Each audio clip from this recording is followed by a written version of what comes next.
Nagbigay ng pahayag si Boy Abunda kaugnay sa kontrobersyal na naging pahayag ni Alvin Aragon tungkol sa parenting at LGBT children.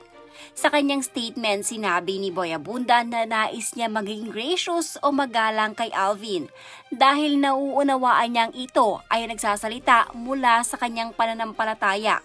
Gayunpaman, iginiit nito na para sa kanya ay sumobra si Alvin nang magbagit ito ng mga pangalan tulad ni Kay Brosas, Ian Veneracion at Glock 9 bilang halimbawa ng mga magulang na tila umano'y mali ang paraan ng pagpapalaki sa kanilang LGBT children.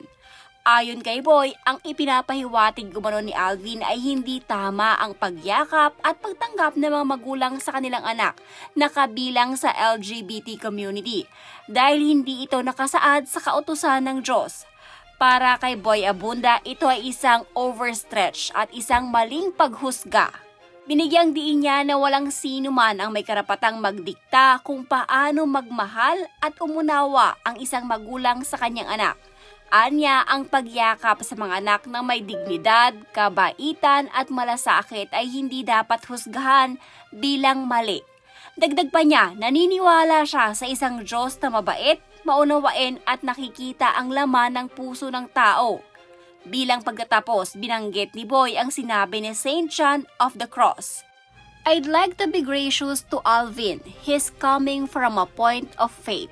Kanyang paniniwala. Totoo yung kanyang paniniwala. Pero para sa akin po, he crossed a line. Sumobra siya noong nagpangalan na siya ng mga magulang na tingnan mo sina Kay Brosas, Ian Veneracion, Glock 9 na parang hindi tama. In other words, what he was trying to say is hindi tama na i-embrace nila ang kanilang mga LGBT children dahil hindi yan nakasaad sa kautusan ng Diyos.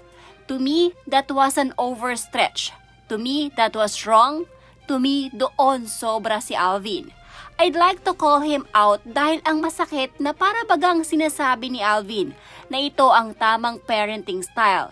Tama kami dahil hindi namin pinapayagan, hindi namin tinatanggap. And as opposed to these people who choose to embrace and who continue to choose to embrace their children with love, with dignity, with kindness, with compassion.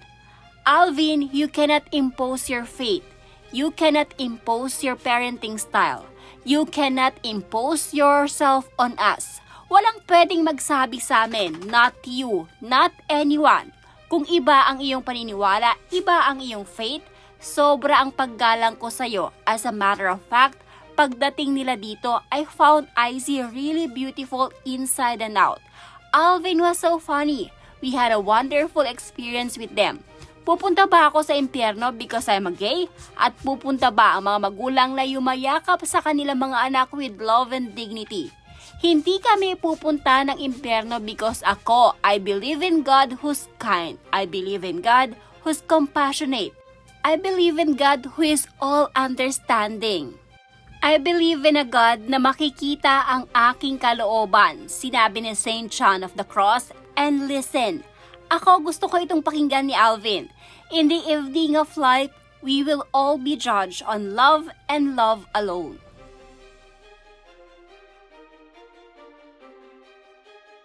Pag di ka nakakaalam ng totoong aral ng Diyos, masakit po talaga ang katotohanan. Pasalamat pa tayo may Alvin na nagpapaalala sa ating mga maling gawain at para mabago at para maligtas tayo.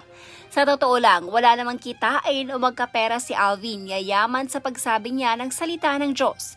Sinabi niya ito para ipalaganap sa lahat ang salita ng Diyos. Ipaalala na ayaw tayo ng Diyos magkasala at gusto ng Diyos magbago tayo at makasama sa langit.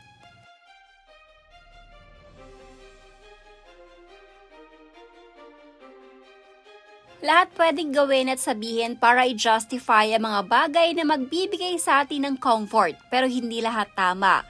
Yes, God is love, God is merciful, God is compassionate, etc.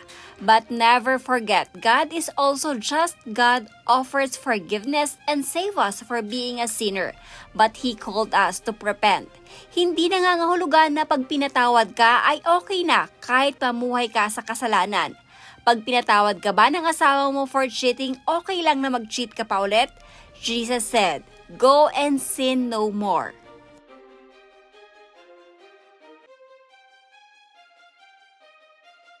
Paano kung tama siya, Mr. Abunda? Paano kung hindi lang natin matanggap ang ibig niyang sabihin dahil nakatingin tayo sa kanya bilang tao?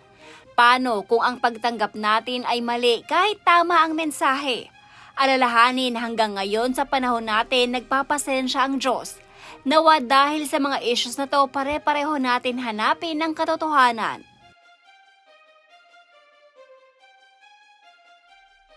I think there is no gender and He will not see us as a human from in heaven. It is based on your spirituality. Something cannot be explained by anyone, even myself. No form, shapes, colors. Something cannot be described by senses.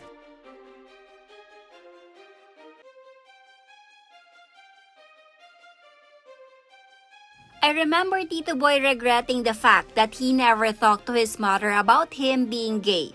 But she still loved him and his partner with all her heart.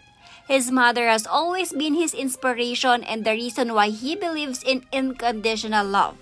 Kaya alam kong galit yan kay Alvin nung nag-rant siya about parents accepting their child who are LGBT. Ang kapal lang na mukha ni Alvin to do it in front of a gay without thinking about Tito Boy's feelings.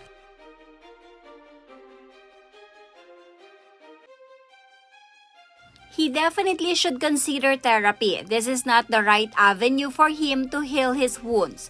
Kita naman din sa action niya, not working.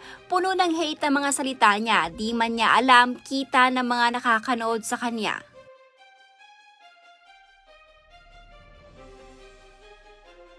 It's not about faith, it's not about belief, it's about the feeling of superiority.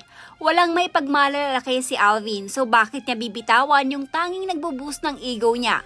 Wala na nga siyang narating sa buhay, tapos di pa siya ang best Christian in the world?